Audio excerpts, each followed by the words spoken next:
Alrighty, ladies and gentlemen, it's been a while since I've uploaded a video or did anything last week.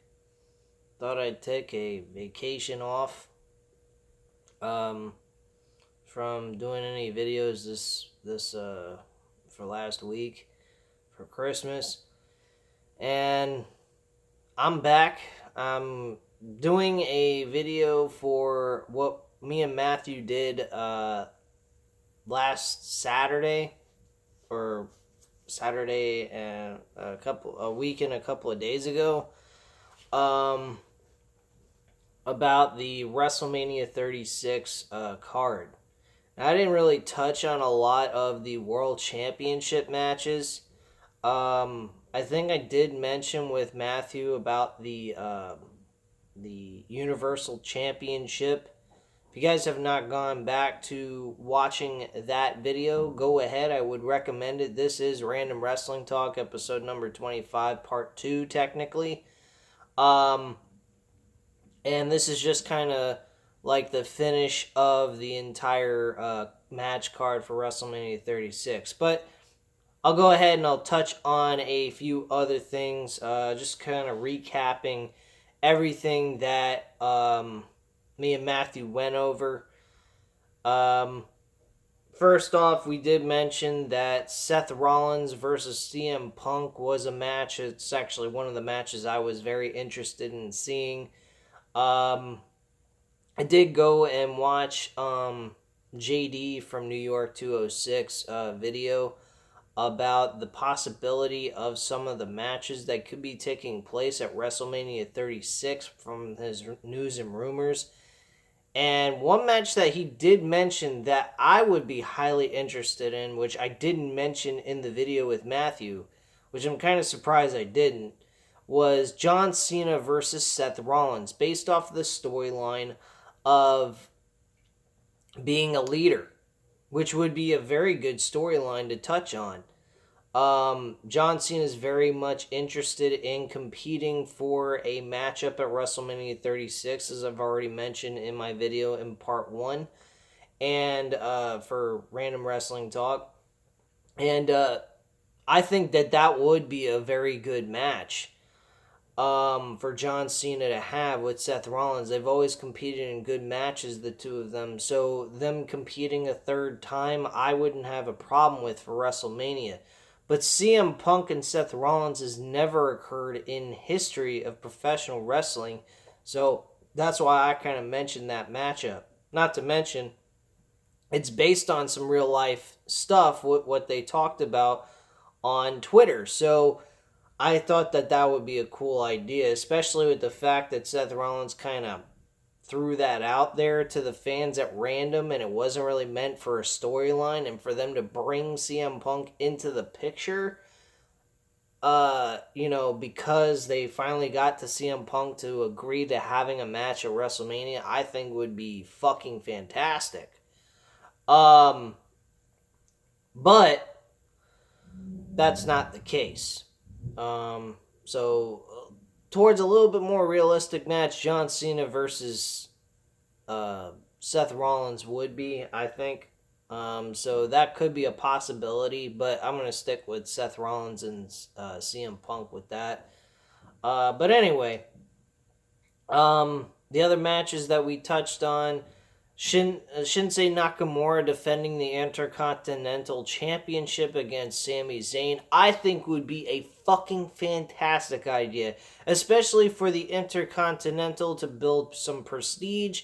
They could also build around the idea that, Shinsei Nakamura got fed up of Sami Zayn being in his corner.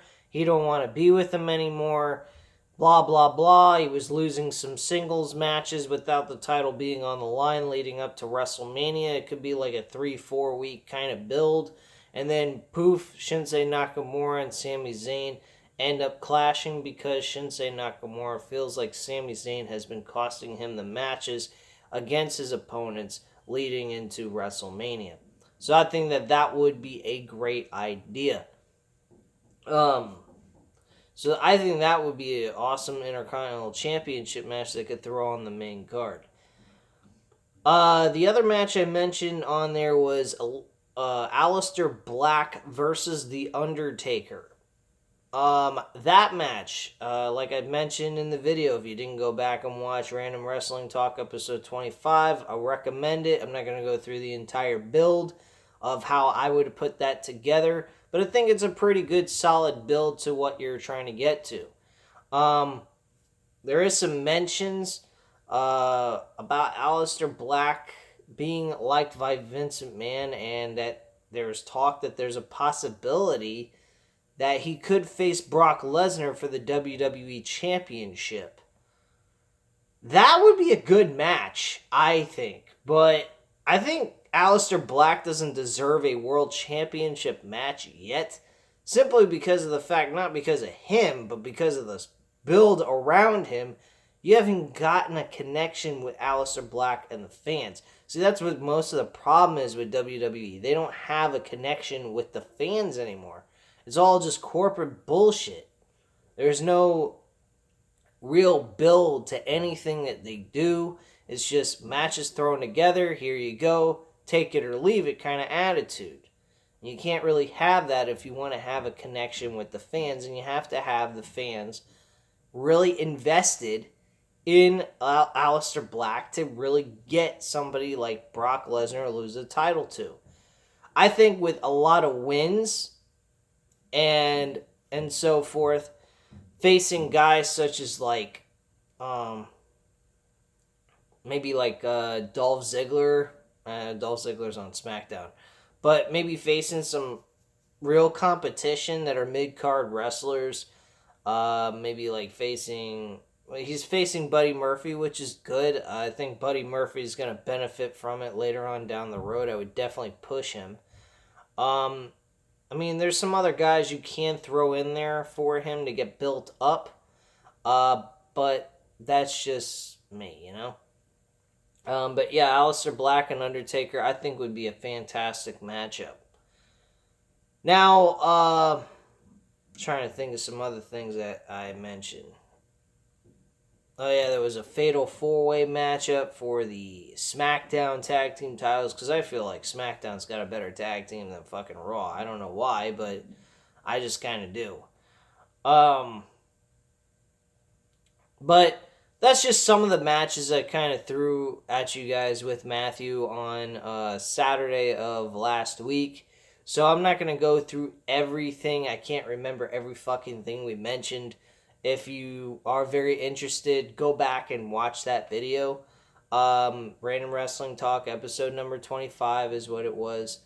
And I'll go ahead and I'll kind of recap just some of the other matches that I'd like to add to what we mentioned in that video. First off, Brock Lesnar defending his WWE Championship. I truly feel that Brock Lesnar should defend the title against Drew McIntyre.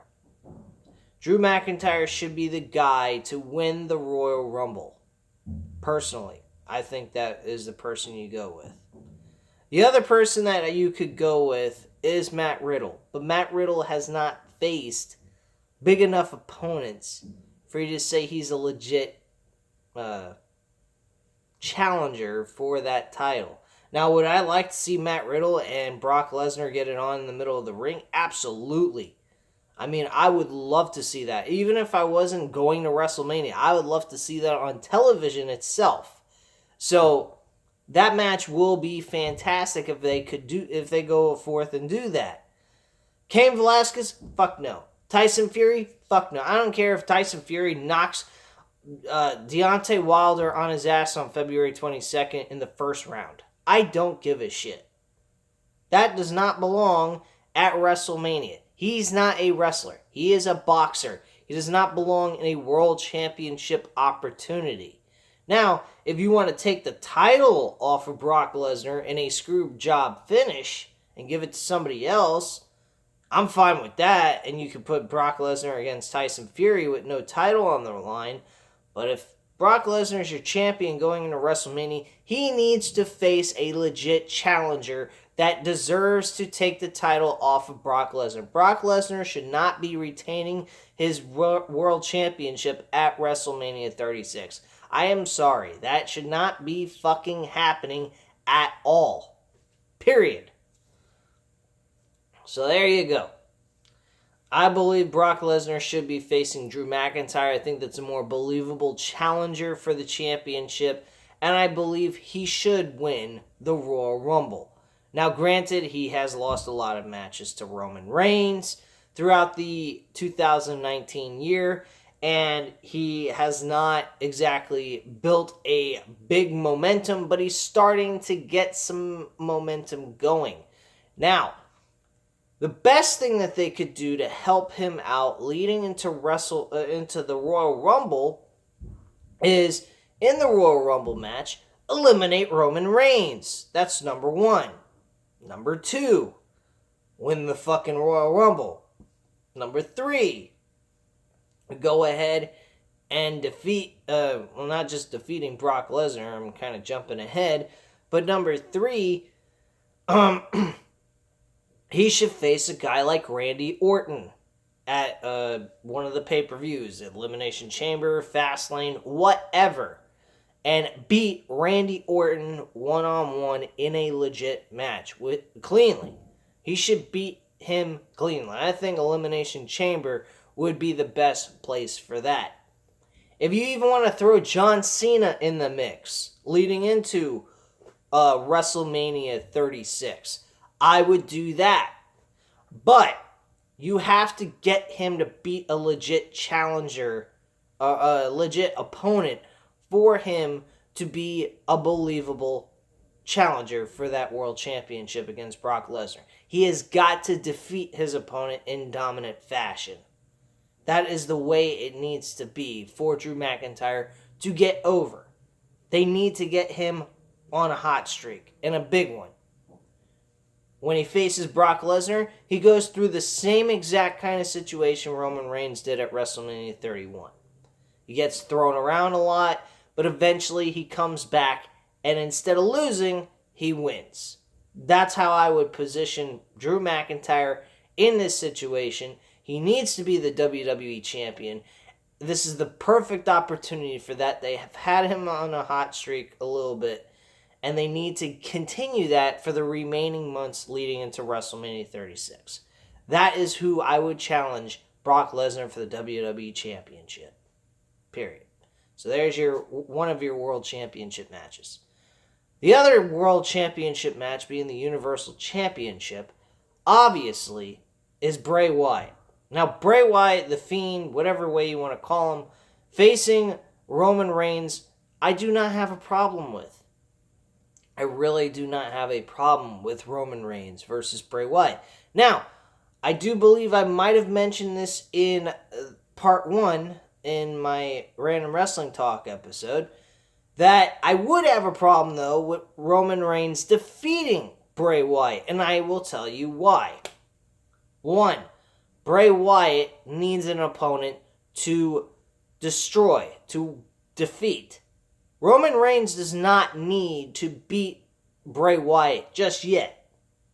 This is a situation where they could go with Bray Wyatt being like Brock Lesnar against Roman Reigns this time. This is a perfect situation for that. People will like Roman Reigns for the fact that he was willing to put over Bray Wyatt and lose.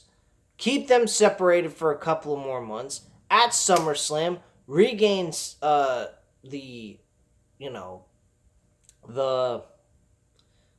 position to be number 1 contender, and have Roman Reigns figure out some kind of game plan or idea to better situate this, go ahead and defeat Bray Wyatt. Have him come up with some kind of strategy that will help him defeat Bray Wyatt. Having him just go in there in the first match, defeating Bray Wyatt cleanly, is the most ridiculous thing you can ever do.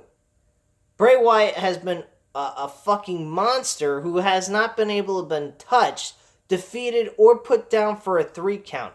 Why would you have Roman Reigns be the guy out of nowhere to do that. You have to have Roman Reigns in a rematch with a legit idea or plan for Roman Reigns to go about taking the title that will make sense. What that is, I don't know yet. But you got fucking, I don't know, if you were to position this match in a rematch in August, you got like 8 fucking months to do that. I mean, come on. I'm sure there's some kind of idea that you could put about. Maybe some trick that you could do with the Fiend that will distract him, connive him, whatever. The Undertaker had the urn, okay?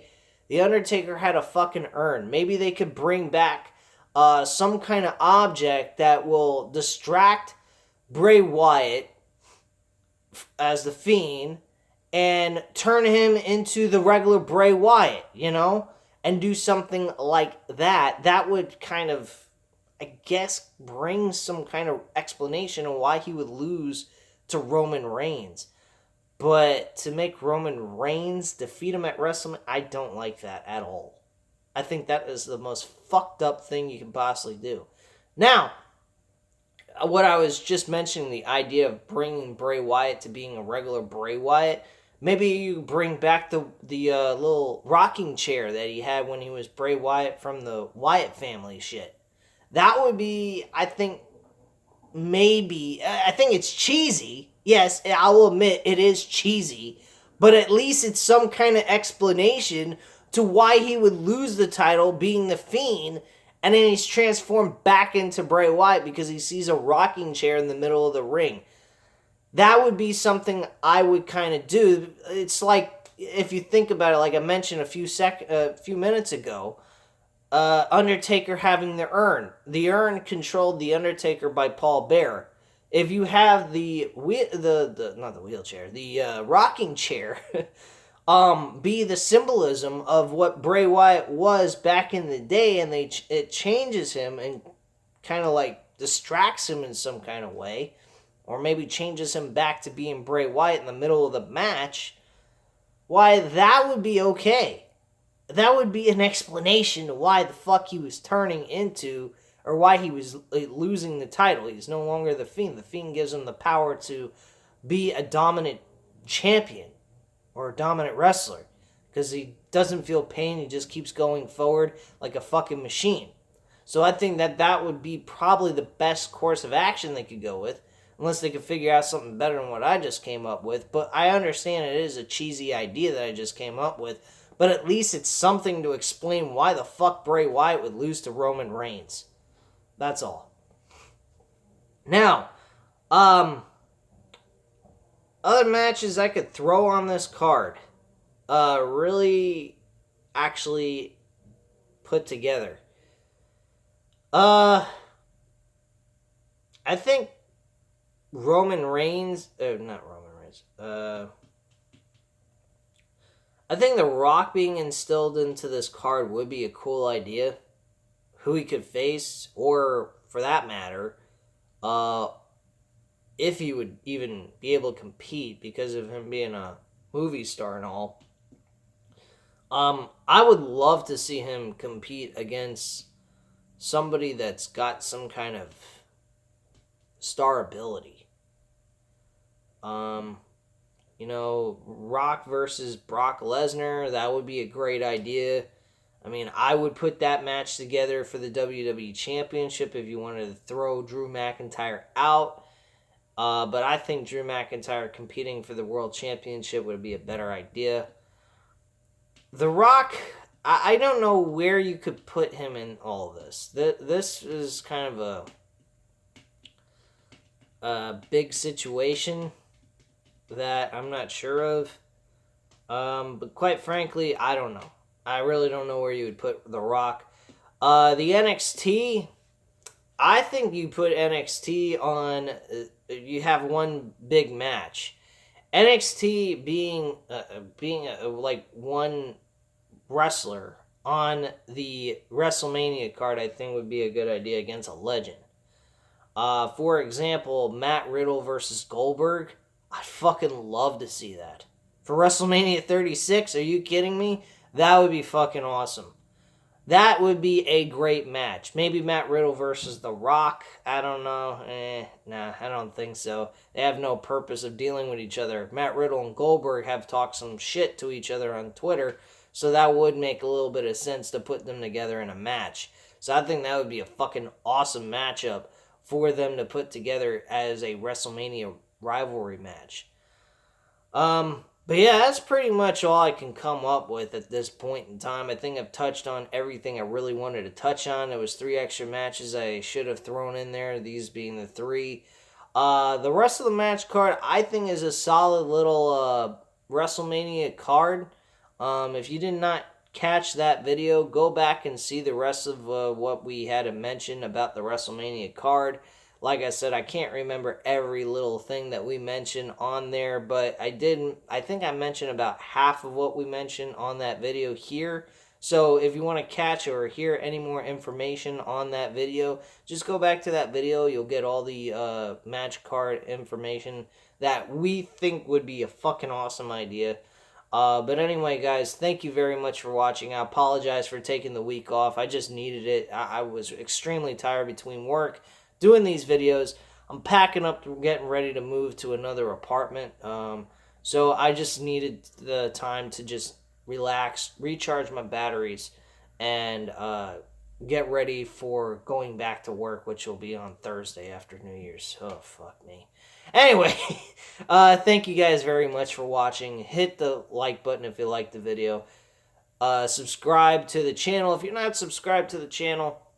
And also leave a comment down below. As usual, I will always get back to you guys. I love you guys. Appreciate everything you guys do for this channel, for watching and listening to me do my videos and sound like I don't even know what the fuck I'm talking about. Anyway, I thank you very much for watching. I hope you have a great day. Enjoy the holidays that we have left and have a happy new year as well. Thank you very much. Have a good night. Bye.